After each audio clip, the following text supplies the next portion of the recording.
everybody. How are you? It is, well, me, the underconfident human. Welcome to Underconfident ASMR. Today I'm going to be doing a little record cleaning and demonstrating my processes. If you go into my channel, please, and look back, I have some videos already, several, thoroughly detailing my process. And the reasons why I do what I do and the tools I prefer and why I prefer them, and all of that has been done. And I want to try to get out of the habit of repeating myself every single time I do a record cleaning video, because I don't want it to take for so long. So I guess without further ado, I'm going to hop right into the business at hand today.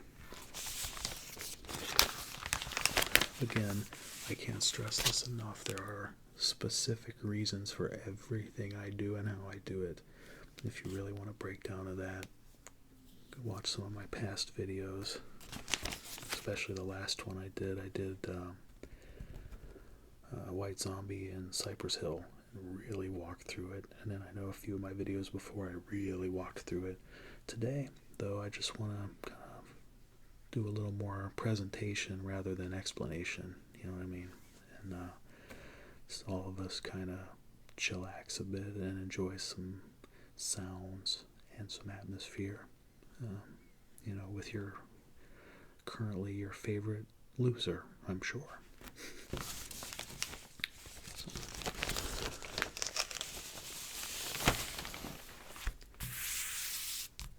The essential tool for sure. Today's records are both kind of rare and very, very important to my childhood. I mean, like, immensely. I have lots of stories, just lots of stories, and definitely, admittedly, there's a lot of different albums across a lot of genres I can claim the same thing with, but these are two albums that in a silent room I could recite word for word from beginning to end, because I lived and breathed these cassettes at the time. And yeah, very, very important piece of I was pretty young, so yeah, I'm very excited to have these on vinyl, even though I wish one of them I could find a better condition copy of. It's not terrible, the sleeve is kind of rough, the record itself is okay. The other, super rare. In fact, I challenge you to find a vinyl copy of this yourself. But we'll start.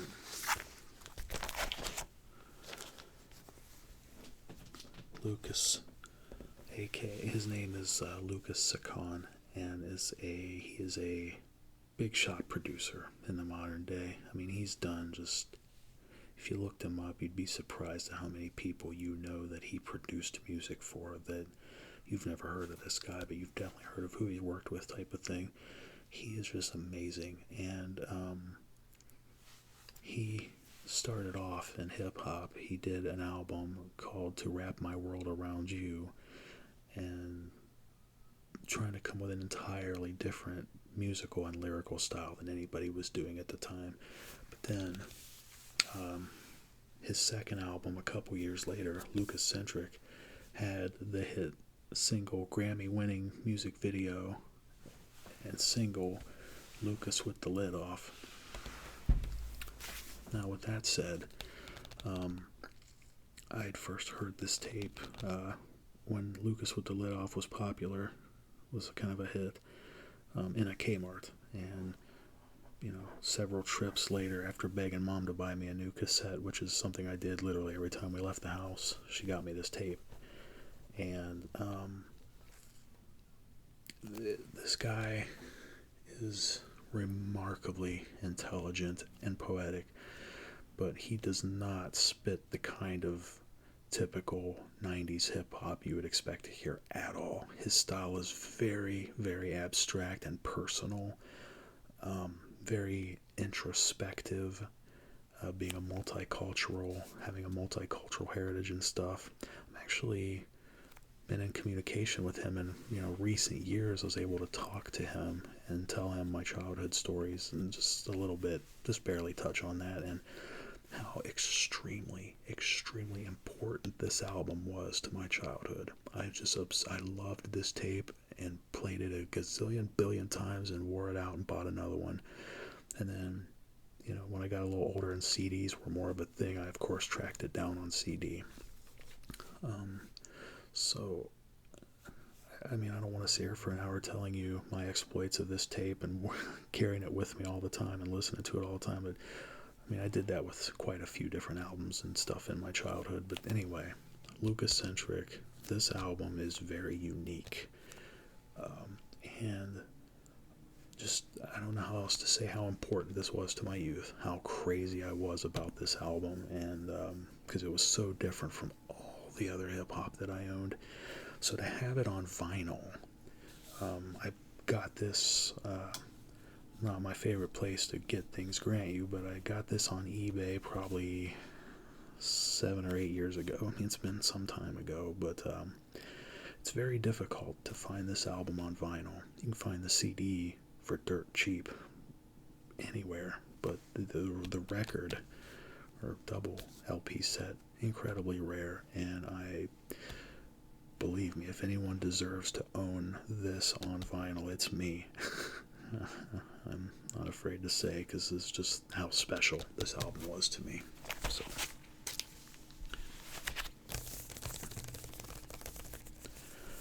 The Stratosphere, Part 1, Lucas with the Lid Off, Cities In, Inflatable People, Red, White, and Blues, Wah, Wah, Wah. Another one that you can find a music video for if you look on YouTube. And this, again, to understand this type of lyricism and how personal and introspective it is, rather than street, and rather than it's really hard to explain. Anyways, Spin the Globe, which has a few different rappers on it from other countries. Born, Work in Progress, The Muted Trumpet, Living in a Silicone Dream, Pendulum Swings, The Stratosphere, Part 2, and finally, In It for the Lifelong. This thing is amazing. So glad I own this on vinyl. Again, I can't stress how crazy I was about this tape when I was like, 8, 9 years old, 10, maybe, somewhere in that vicinity. The other record that I want to throw in the mix today for some cleaning. Another huge favorite from my childhood was Third Base. The Prime Minister Pete Nice of Third Base was always one of my favorite hip-hop lyricists. I don't know if I can show you this or not, like the right side up, because I'm sitting opposite, but anyway, the very first tattoo I ever got was actually the logo from this album with Prime Minister Pete Nice. I admired him so much as a kid growing up. I still love Third Base to this day, but he'd come out wearing them suits and a cane and looking so damn aloof and so swagger, just straight swagger. And with the educational background this man has, he is incredibly intelligent, a very complex and metaphorical writer. Like, he doesn't have, most of Pete Nice's lyrics are not from A to B to C basic lyrics. He extremely thick, heavy verbal complexity in a majority of his rhymes. And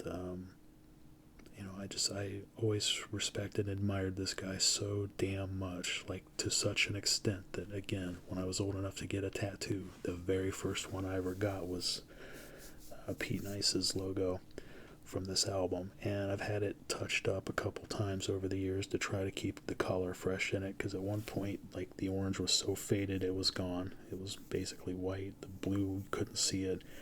So it's held up pretty good after a couple of touch-ups over the years. But yeah, Anyway, when Third Base split up, and Pete Nice went solo and Search went solo, Search's album came out first, and I had it too. Loved it. Loved every second of it because I was totally crazy about Third Base growing up anyway. And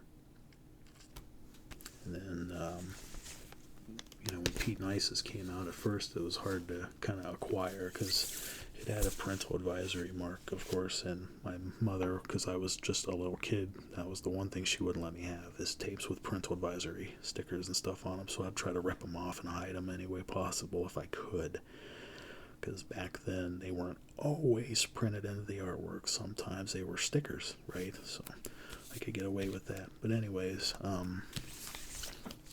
unfortunately for me, I've never found a really pristine copy of this. This one's about as good as it gets. I actually own 2 copies of this record.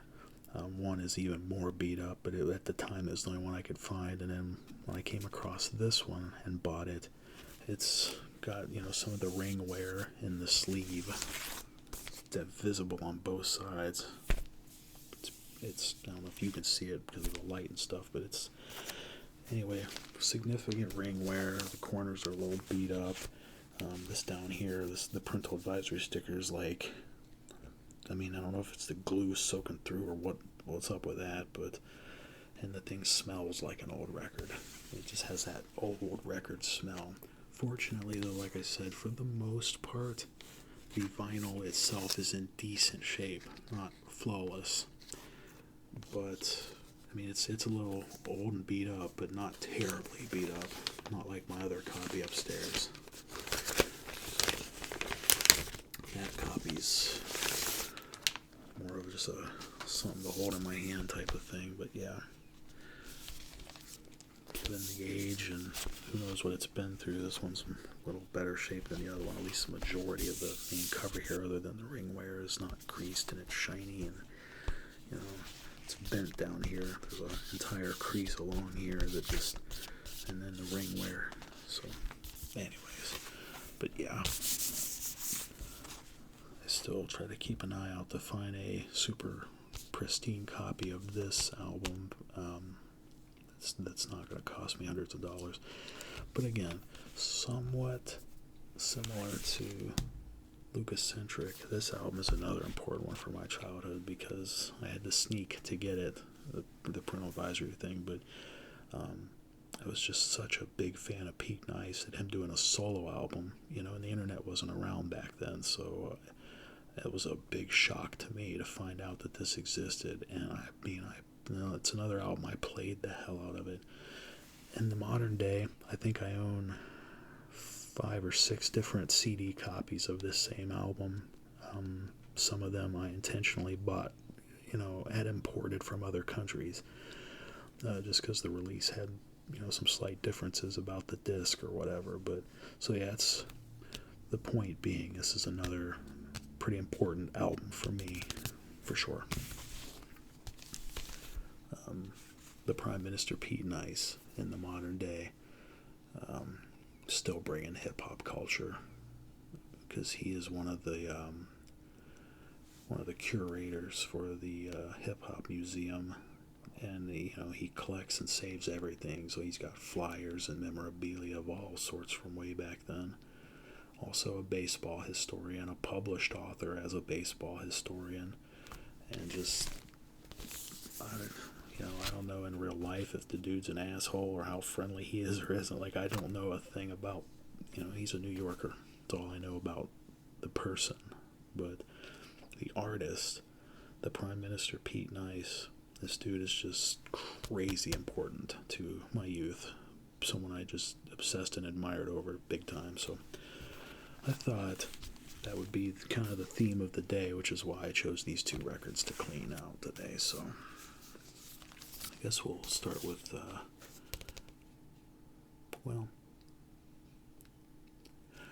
this is a double record set. I think we'll start with Lucas. What do you say? Take a quick tour of what the inside of it looks like and get to work. So I wanted to try to not make a ridiculously long video, and here I am probably doing that right now. see the spine there or not, but other than this sort of yellowing effect that's probably not as visible on camera as it is in person. It's supposed to be, purely white cover, and it's got a sort of just general haze of yellow-ish about it, slightly, because it's just so old. And also, one interesting thing about this record sleeve is that this paper is kind of I won't say rough, but or coarse. Like 99% of your record sleeves have a sort of glossy finish on them and very smooth, right? This is not at all that type of paper. This is different. It's a little more akin to like corrugate cardboard or something. No gloss about it whatsoever. You can feel the texture. So that's a nice touch, I think.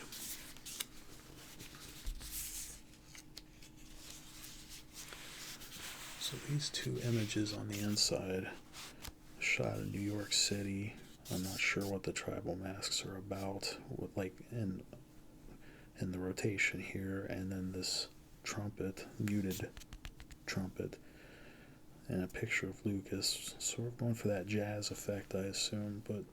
And then this image over here, Lucas with the hoodie here. This artwork was actually, both of these pieces of artwork, these pictures, were taken out of the American CD release of Lucacentric. I have, similar to what I mentioned about Pete Nice and collecting CDs, well, I have collected every copy of, or I should say, every pressing of the Lucacentric album that exists. I went online and through Discogs, and I got the German release, the UK release, the French release, an Australian release, because they're not expensive. Because Lucas was never a big popular rapper, and this album, they'd had a massive hit single, but most would probably look back on Lucas as a one-hit wonder with regards to being a rapper specifically. But anyways, for whatever reason, Atlanta Big Beat Records took the artwork, took these pictures out of the American release. So inside the CD booklet, all you have is the lyrics. Every other country left these pictures in. I don't know the story. Don't know why that is.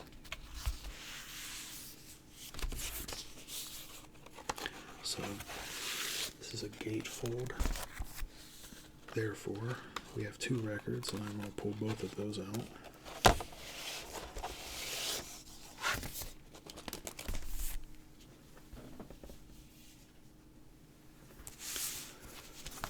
So inside we have no more pictures, just lyric sheets on the front and back. And the other record went with those brackets that he used on the front cover, and it's red. More lyrics. So the full lyrics.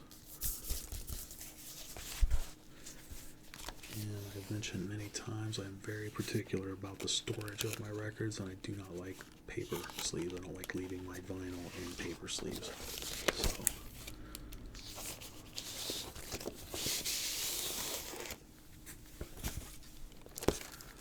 I've got my favorite here, my Snap and Store vinyl triple line poly sleeves.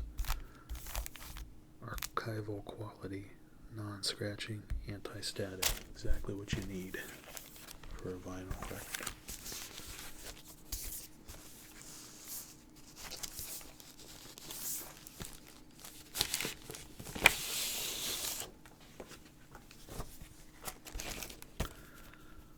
Okay.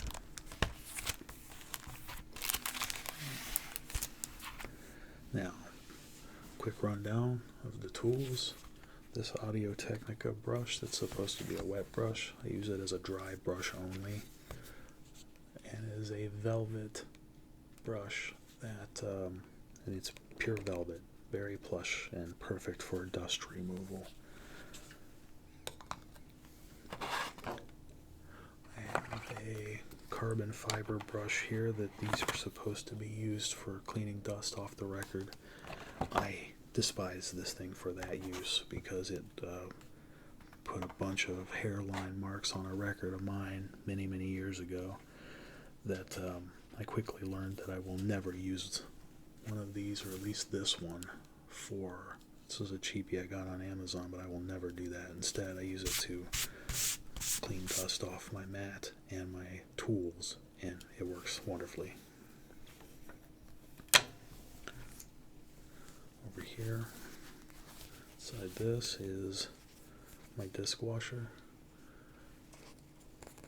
There's multiple generations of these that exist, and I have an old school one I've never used. I bought on eBay, like one of the originals that some record enthusiasts say is the best. I'm unsure if I want to try using it or not because of how old it is, even though it seems in good shape. But this generation, there's a generation of disc washer after this that has a black felt pad that can be removed and washed or whatever. That thing sucks. Like, I don't trust it. This generation of RCA disc washer is my favorite. So I have a few of these, and this is what I use, period, the end. Record cleaner. There's a lot of different solutions out there, and I've messed with a few here and there over my numerous years, but RCA disc washer D4 Plus. I think once upon a time there was a D3 Plus I used to get because it came with the sets. But anyways, I just buy refills of this online. I love this fluid. I think it does just fine. I know there's I've seen videos of people that don't like it, whatever, and I don't know why, but whatever. I'm far too old to care. I've been doing this long enough that I'm set in my ways, and I've seen the performance of these tools and these, like this fluid, and I know what I'm getting into. So anyway, this stuff. Now, I can't find a good refill of this stuff in a dripper bottle. All I can find easily is spray bottles. I do not spray my records ever. I do the old school disc washer method, which is putting your fluid along the edge with a dropper, a drop top bottle, or a dripper bottle, excuse me. I don't have that, so I bought a glass dropper, to apply my record cleaner to my disc washer the correct way, instead of spritzing and spraying on the vinyl, which to me is absurd. You will never see me do that. And my glass dropper happens to have a glass dropper inside. I love that sound, man.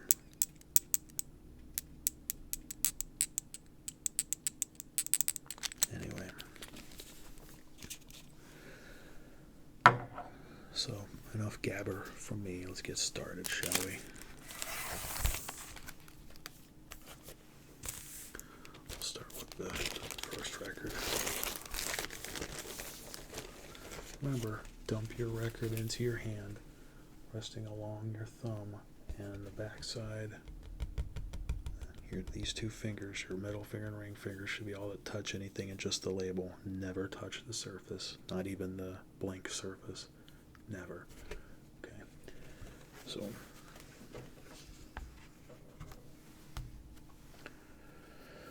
the first piece, I always start with a dry wipe with the velvet brush just to get an initial surface dirt off. Because what happens if you mix any kind of dust and dirt with water or moisture, right? So, off camera, I'm just whacking any extra dust off of the brush there.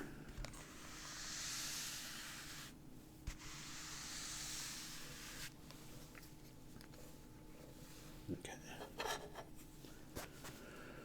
And again, this record has some marks and stuff on it. It is not mint condition and pristine by any stretch, but it's still pretty damn good.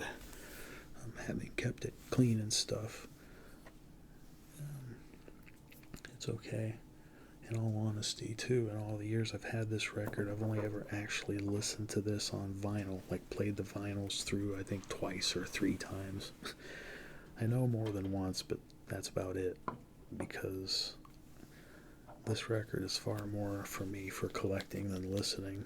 I'll just listen to the CD because I don't want to beat it up any more than it already is. It's just too damn rare of a vinyl, too rare of an album to listen to too much for me. It's just how I feel. Anyway, I will get some fluid.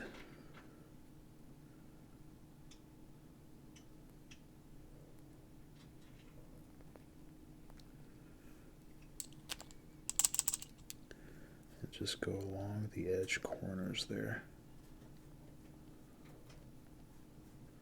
Just the edge area.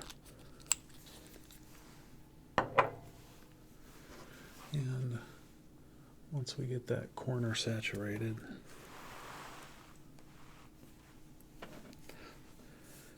hold the brush in your hand like so, and you work off the corner. If you lean in too far, you'll hit the wood on the record, which is exactly what you don't want.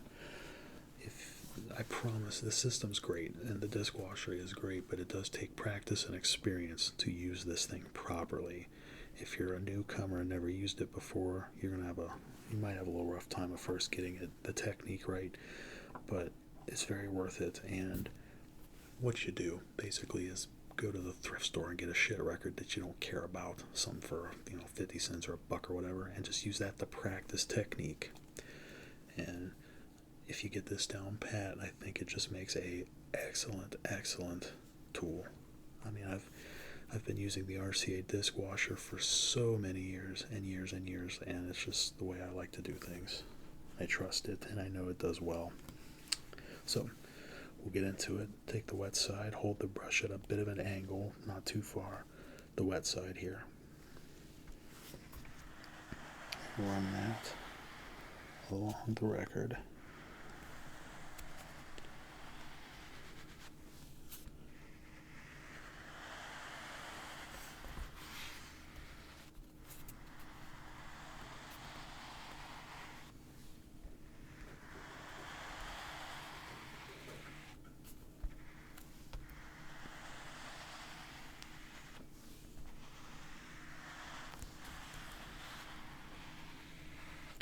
You just kind of figure out how to get the edge, and you can almost visually see it, where to press down at, because you can stay reasonably close to the label. If you notice my particular, I'm really close to it, and that's just, I do have a lot of experience with this thing, but you don't want to rub obviously any record cleaner on the label. Not going to be good for the label, and especially in this case, since it's a white label. So now flip the brush over to the other side and begin to wipe with the dry side.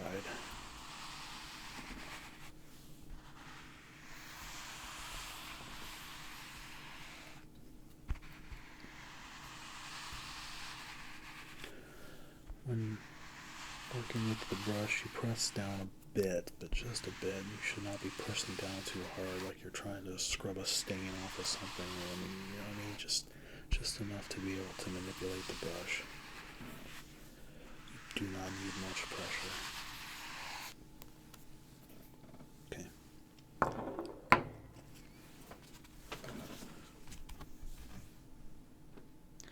If you really look, like I say, look close, there are places here and there that there's a little bit of, see that on the top there? A little bit of wear and stuff on this record. But overall it's still in pretty good shape for how old it is. Similar to my Pete Nice record over there, I've never found a brand new copy, or I would have scooped it up in a heartbeat.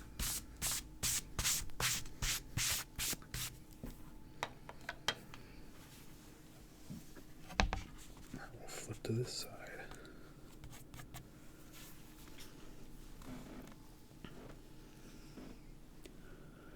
This side looks a tad better than the other side,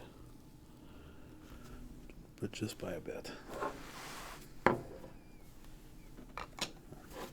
Get this thing, I don't really see much dust particles on this side. I just see a little smudge over there.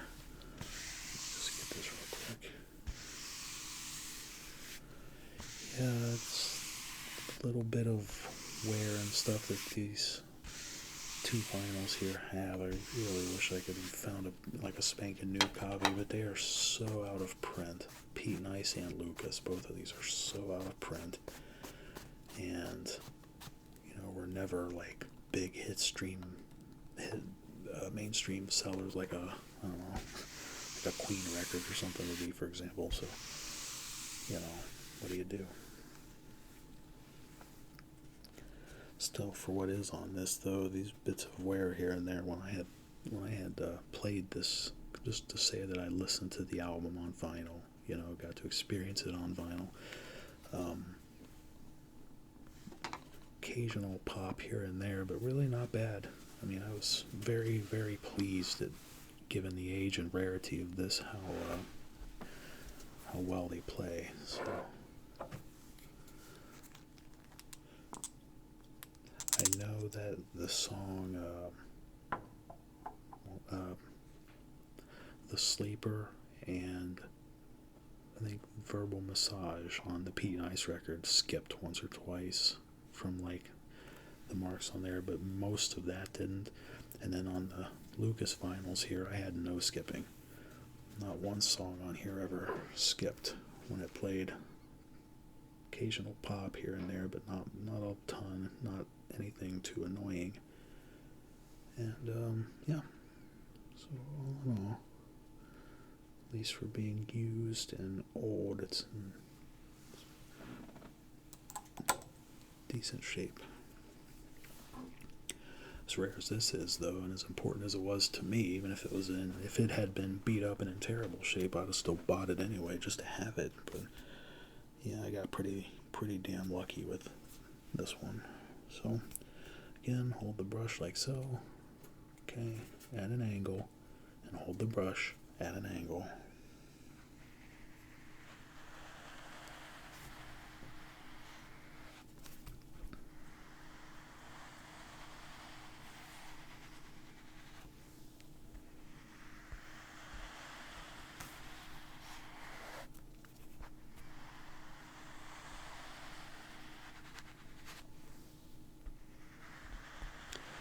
I have a big, of my numerous crates of records, I have a pretty big collection of hip-hop and stuff, and I was wanting to do a record cleaning video again, and I'm looking through them and trying to decide which ones I feel like cleaning, and I kept staring at this because I wanted to listen to it. I've been itching lately to listen to this vinyl again, because like I said, I've only played it just 2 or 3 times since I've owned it. So that's probably what I'm gonna do. I kept looking at it, like, I'll give it a good thorough cleaning before I listen to it again, just to take that extra care.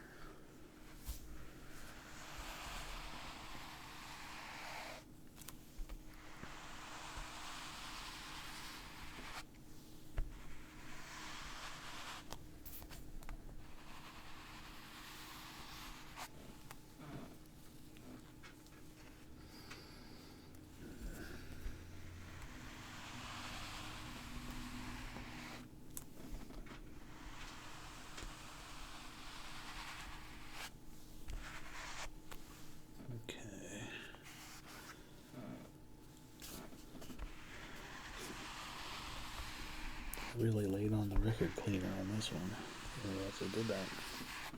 So, you know what that means. Oh, there we go. That's much better. Getting dry now. I'll give it an extra run over with this bad boy just in case. Just in case. Don't want to leave any moisture in there that I can't see.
correct record and the correct sleeve here. Making sure the song titles go in the right one here.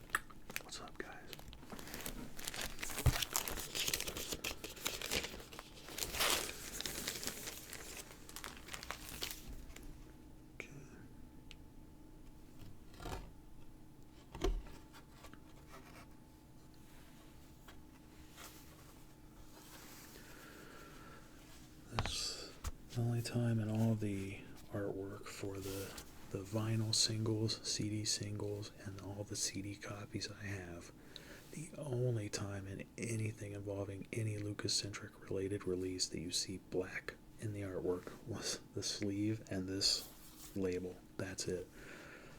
Never one time in the CD, any of it, do you see any black artwork. He always printed it on white labels and white backgrounds with this, so that's really dope. Now, I don't know what happened here. This was here when I got it. There's a little bit of like bubbling underneath of the label. It's hard and stiff, so I don't know how or why that ever happened or what that's about, but it's not ever spread in all the years I've owned it. It doesn't affect anything, so that's a plus. But the other side does not have that, so that's a win.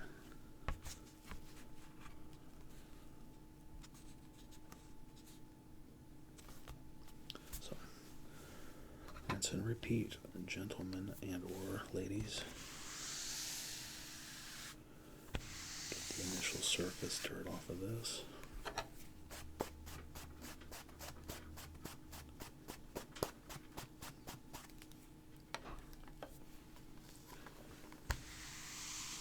One more go around. Okay.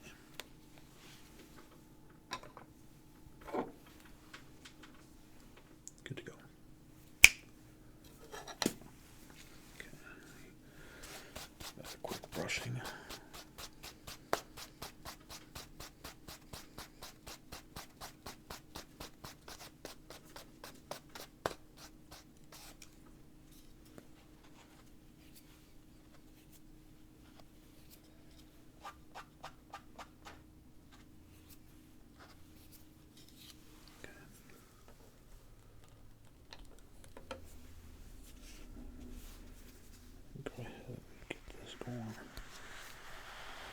Still pretty wet, so I think there's definitely enough cleaner to go around.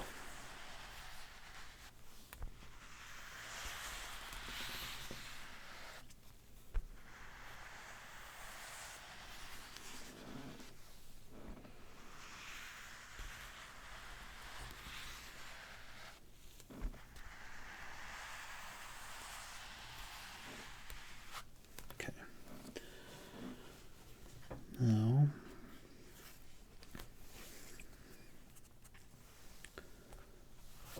dry side here.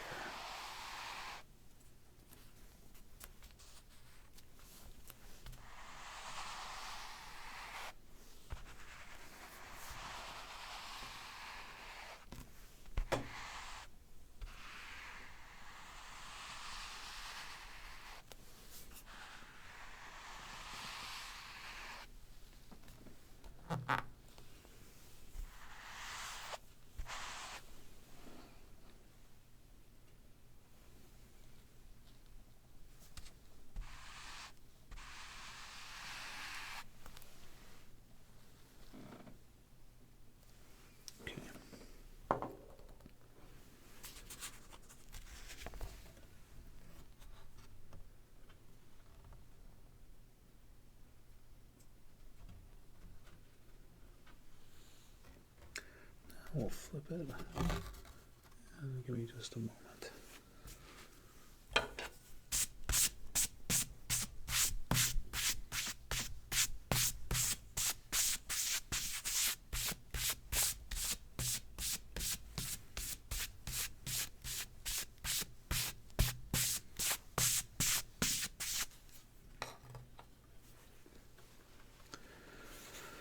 think my plans, in fact, after I complete today's ASMR video, is going to involve getting some food together and dropping the needle on this very record. Kind of excited for that because it's been a while since I've played this one. Just adding a little more to this very edge here, not much. Okay. Take a look. So I don't really see much dust on this at all on this side, but I'll give it a quick go around just in case. There's always that stuff you can't see, I guess.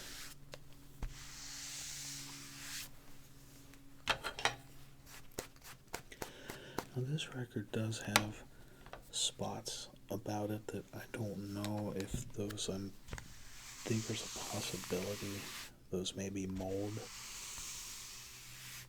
but I'm not sure.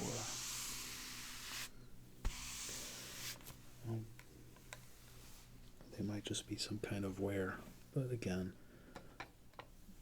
it's more appearance related than anything, because when I played last time I listened to this album through, I didn't have any skips or anything, so that's a win in my book.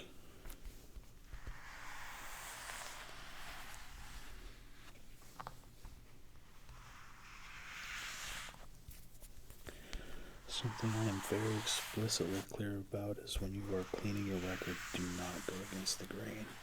As in, do not go across the surface, go with the surface, if that makes any sense. Yeah, see, them spots do not come out.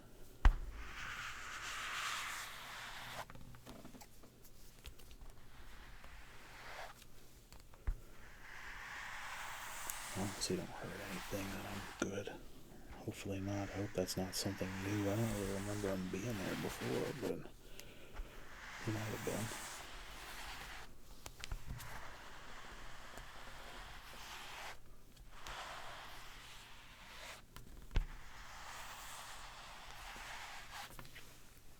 Okay, now we flip to the other side.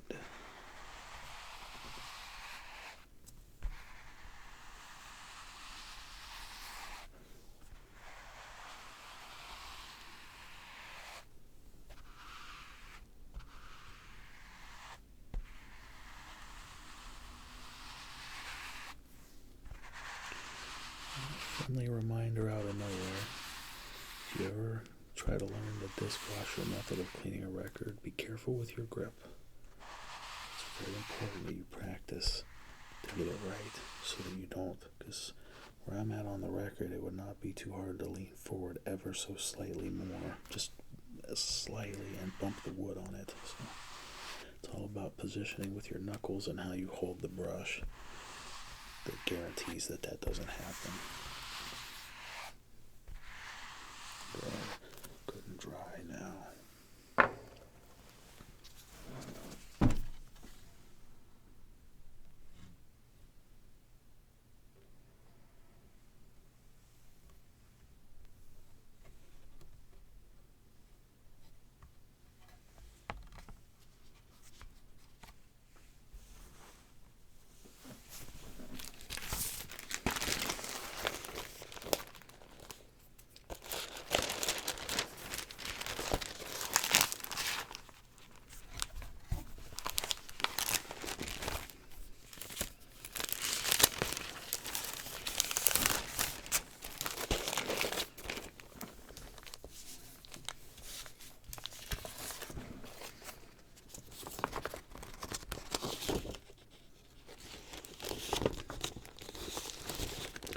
Notice how on the sleeve they went with black sleeve and white print. This has the black label and white print, and of course the red logo. I think for this record, or this vinyl edition of this album, they should have done the same over here. Would have been cool if it had been a red label with white print, just like this. Like the Lucas logo white and everything. That'd have been a different look. Alright. Take one more good look at this because you'll never see it again. Again, kind of a coarse cardboard finish instead of a shiny, glossy, smooth surface. And, yeah. Big L, Big L.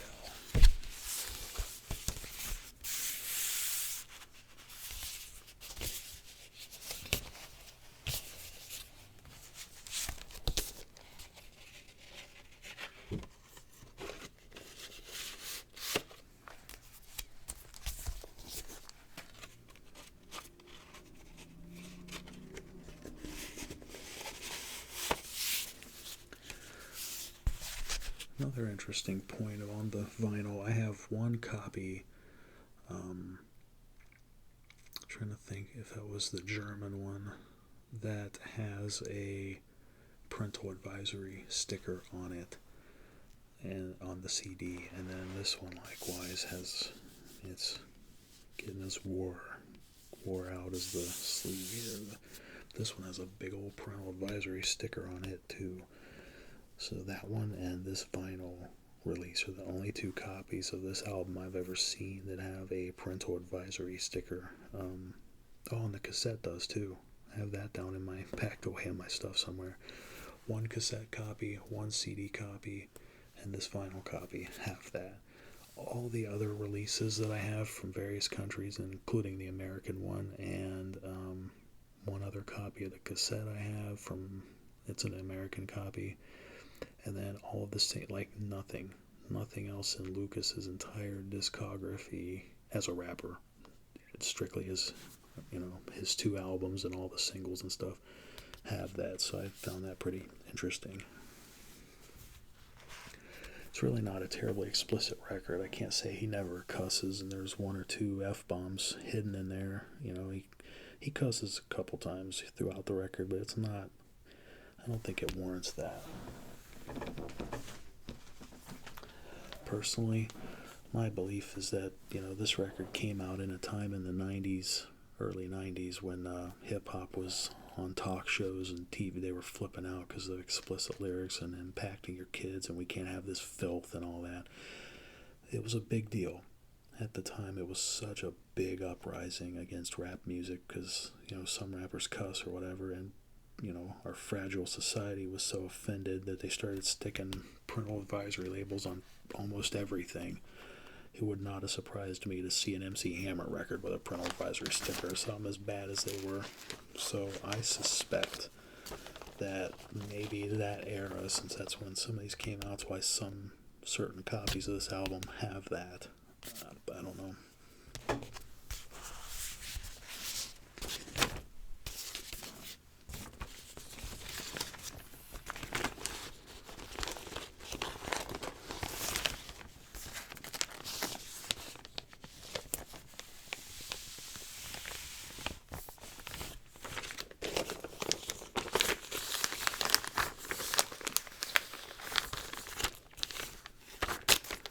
And there we have it, all wrapped up, and probably about to throw this on here in a little while. Actually, I'll set that over there.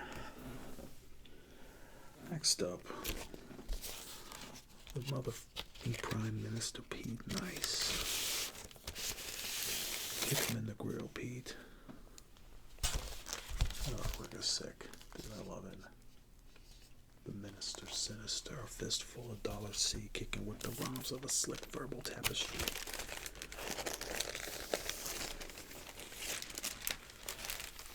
Got the triple line follow state, of course.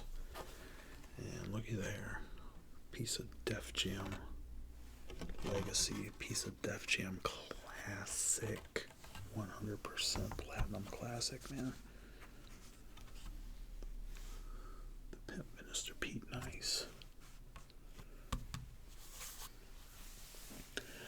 Now, what you can't see that I can from where I'm sitting, my angle and my light and everything, is this. Like I said, my other copy's pretty beat up, and this one is not great, but not terrible. It's listenable.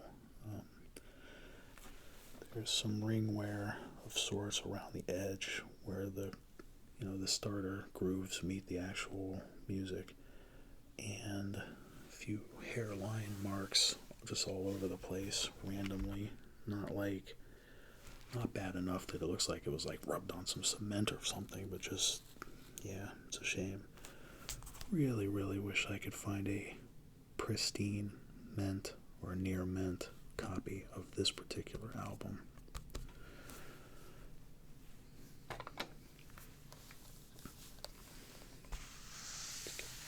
Get that initial dry clean going first.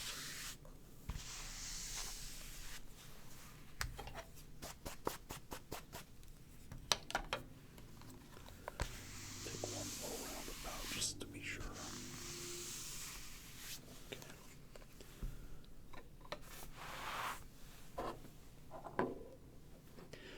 You know, if you're still watching and have not watched any of my past videos on record cleaning, one thing that I would point out to you is that if you think that owning and maintaining records is a hassle or inconvenient, it's not at all. It's really wonderful to hold a piece of art in your hands that you own like that in the first place. But moreover, just being honest, most of the time, the only cleaning you need to do on a record is when it's brand new. You really, really should sit down and take the time to do a wet clean. And just every great once in a while, if it gets, you happen to accidentally touch it or something, once, depending on how many times you play a record, you eventually want to do it. Alright, I had to do a quick edit there because I had a little visit from the mailman. Anyway, well, since it interrupted, you want to see what I got?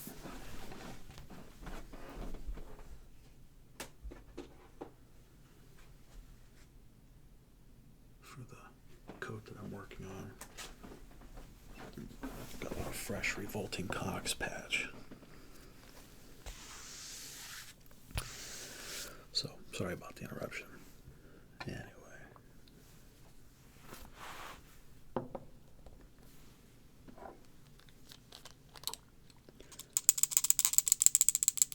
Just as before, we go along the edge.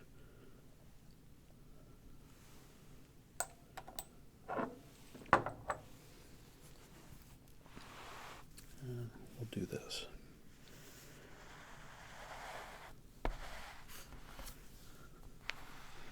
Usually my mat's pretty good about keeping things from slipping, but in this case, it wants to spin, so I'll just either set my finger on the edge or on the label. No big deal when that happens.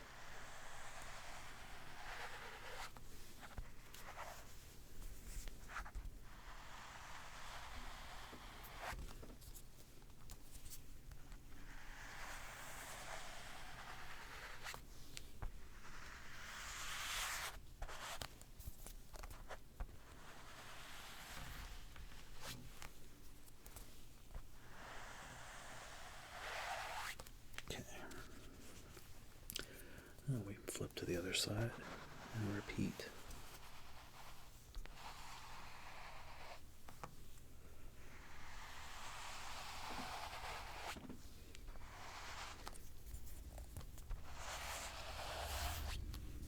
Anyway, so one thing I wanted to mention is that, there are varying degrees of care in how you treat records, but one thing worth mentioning is that you might think it's inconvenient or a hassle to own records, and it's as far as taking care of them, and it's really not. Because a majority of the time, you're just going to give it you take a tool just like this and give it a brief dry brushing. That's all you need to do. You really should not, it should be a pretty rare circumstance that you need to set down and wet clean a record. If it's brand spanking new out of the package, I recommend it. And if you know that you have played it, a dozen plus times or whatever, then you should maybe give it a wet clean. But otherwise, you will generally just pop it down on the turntable, That's what I do, and I set my finger along the edge, and I take my dry brush, give it a couple rounds, and drop the needle on it and let it go. That's it. 2 seconds. So.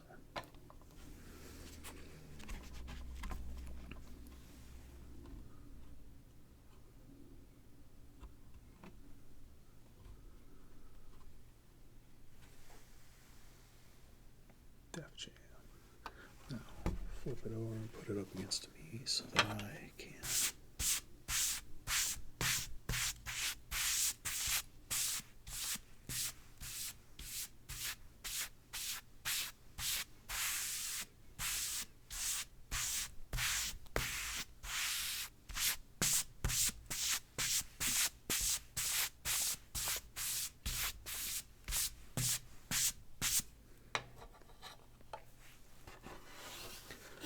Pop over to the B side.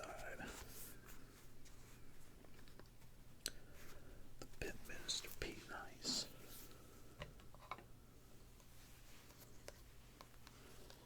So again, we start with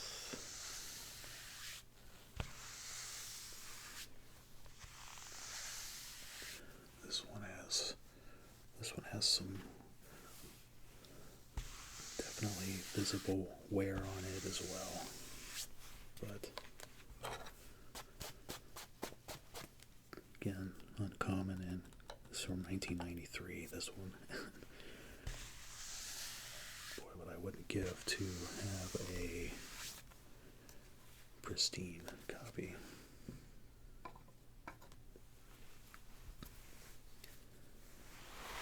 Just give this a quick touch up and we'll finish this up here.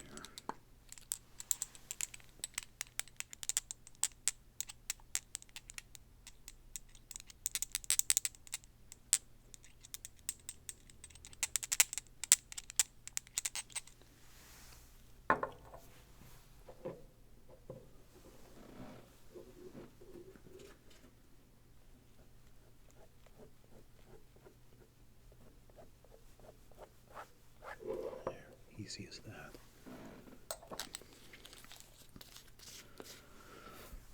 So yeah, what the hell, even just demonstrate it. Again, a majority of your time owning records, when you want to listen to a record, I'll sit it down on the turntable, hold it, and just do one of these.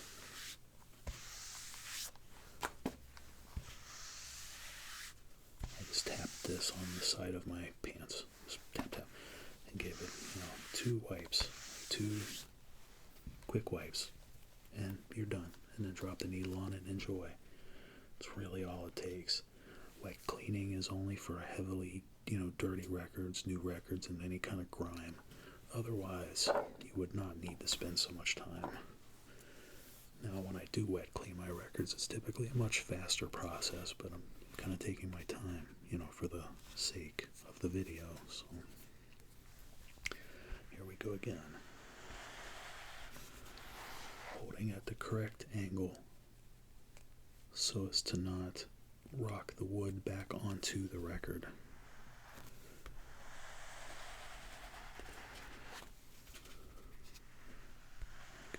And I will repeat it a gazillion times until I'm blue in the face, but the RCA disc washer, to me, is one of the best classic and legendary record cleaning systems, and it works great. But it is absolutely imperative that you practice with one of these for a while before you start using it on your records you care about, because it is very possible to make a mistake and tilt the thing back onto the record. You don't want to do that.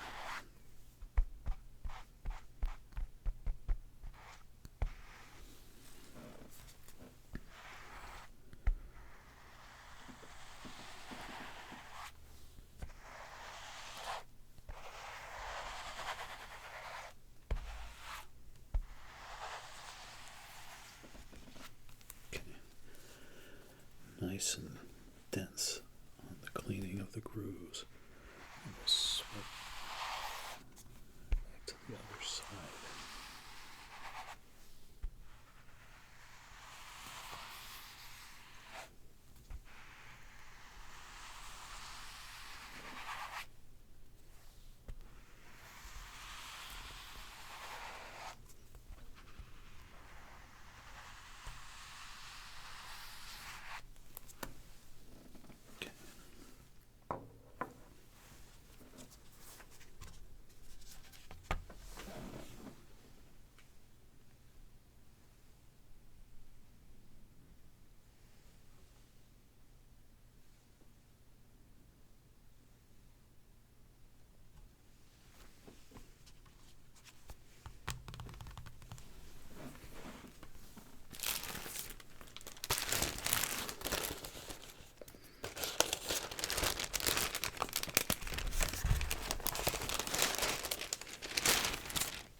confident human video that does not contain copious amounts of tapping.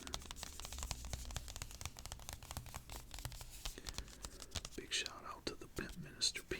Nice and DJ Daddy Rich.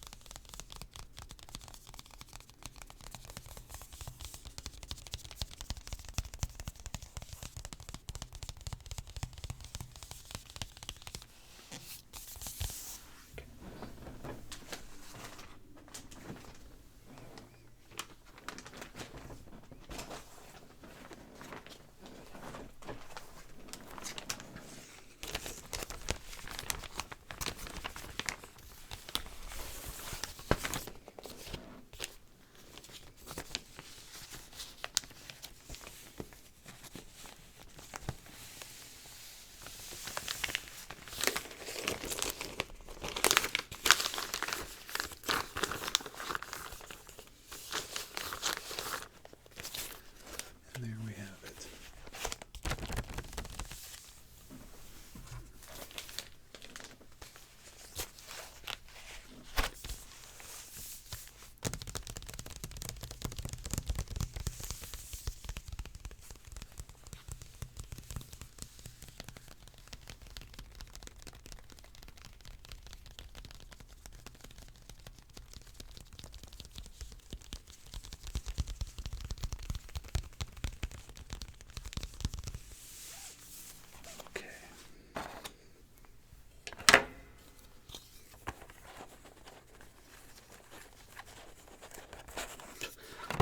Take the lid off, dummy.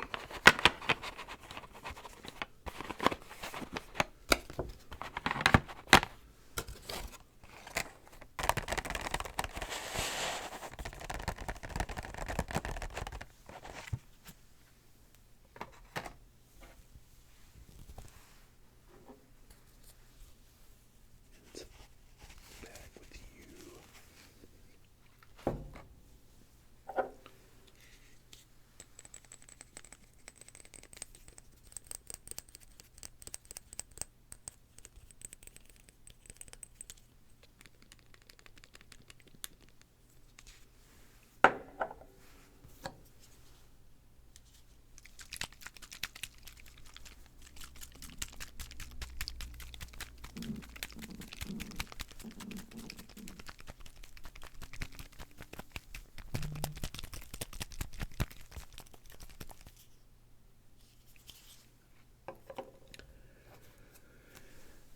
That is it. So, as always, thank you so much for hanging out with me this evening. I hope that maybe you learned a little something and enjoyed the sounds and got to see the sight of some really uncommon vinyls that just mean the entire world to someone else. It's crazy. So, this is the Underconfident Human signing out. Have a good evening.